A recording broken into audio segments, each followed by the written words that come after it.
Hi everyone.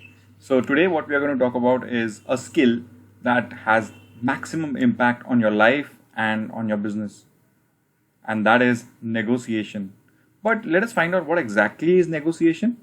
So here we'll try and understand some of the basics in a very short video. And so basically balancing act of managing conflicting wants and needs to ensure the best possible outcomes. Now, to start with, negotiate at everything. We all talk about value addition, whether it is in a job, whether it is in a business. You get paid for the value you add to the marketplace, and that value is often subjective. So you will see that the price of a service or a good is often determined by the level of demand or the desire. So this actually works with everything, whether you book an Uber, whether you book an Ola or any other industry. The higher the demand, the more will be the price. And see, everything is negotiable. So never think or never accept that, okay, this is the fixed price. Go to the person, speak to him, talk to him, understand why this cannot be negotiated, or if it is something really serious. Generally there's no point negotiating over a 10 rupee transactional item. You will, even if you get a discount of $2, it hardly makes a difference. So be very intelligent and negotiate where it is actually required. Yes, just remember that everything is negotiable. Pricing, and as I said, there is no such thing as fixed price. It is just written as a sales gimmick. Almost always your fixed price is also negotiable. And now the second important thing that you need to remember is you need to overcome the fears of negotiations. Okay, always ask for more. And what exactly does it mean? That whatever you think that you deserve or you get, go and ask, talk to people. You will eventually lose out more because of not asking rather than fearing rejection. So and the fact is, what is holding you back is actually the fear of rejection, because that's how we are brought up. Rejection is considered failure. But in the real business world, rejection is absolutely normal, and the rejection is not personal. It is not to you. It is for their needs, or maybe they don't understand their requirements that way. Okay, so please understand, the rejection that you get is never personal. And also, whether it's the share market or a horse race, it is always the difference of opinion. It's good that people will have different opinions, and eventually you may also find out someone who will have a similar belief as you do. Secondly, I would say approach as much. The more the number of approaches you make, the higher the probability of a conversion. So the law of averages also states that suppose if you meet 100 prospects, there is a high probability that 3 out of those 100 prospects would be very easy converts.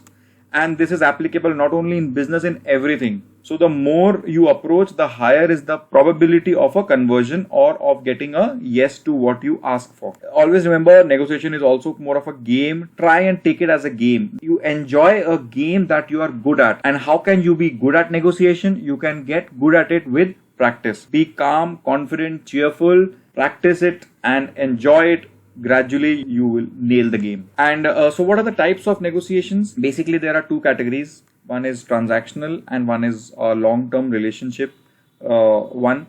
So transactional ones are typical when you go to a retail shop, you buy a 10 rupee item, you buy it off the shelf and you move on. You might not interact with the seller again ever. So this is more of a high buy relationship, and here you can negotiate if required.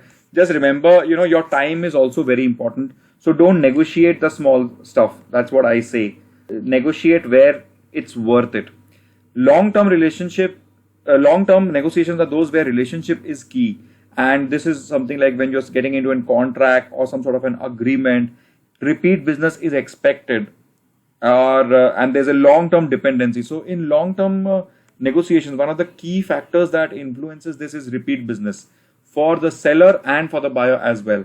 This will also have some impact of supplier demand, but in general, the long-term projects or anything which is long-term is generally a little complicated or has some extra convenience that you and the other party have with each other. So it is worth and it pays to build relationships and get into some sort of a long-term project. And finally, what is the success secret of lifetime business relations that we just discussed?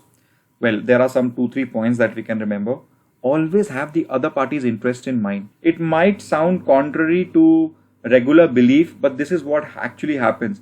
When you start giving in more, you will start receiving in as well. So always prioritize his interests. Don't compromise on yours, and the other person also relaxes and also understand that yes, the person sitting with me is my well-wisher and is talking about how I can gain. And at the same time, he also has this feeling of giving it back. Then happy parties almost ensure further business. What basically happens is, when you are happy, when the other party is also happy, it is likely that you guys would continue for a long time, because searching for a reliable partner, even for the buyer, is not a very easy task. So always remember, ensure that both parties, that is you and the other party, you both are happy. Alone ensure a long-term association. Remember, look out for the long term. Okay, don't be short-sighted. Don't look out for short-term gains, and because long-term gains actually matter and can make a difference. So these are very 3 important points that you can remember. And yes, I'll be putting in more such valuable training content in case you want me to give this sort of a training to your employees, or want me to have a workshop. Please let me know. Okay, thank you. I hope you had a good learning. Bye.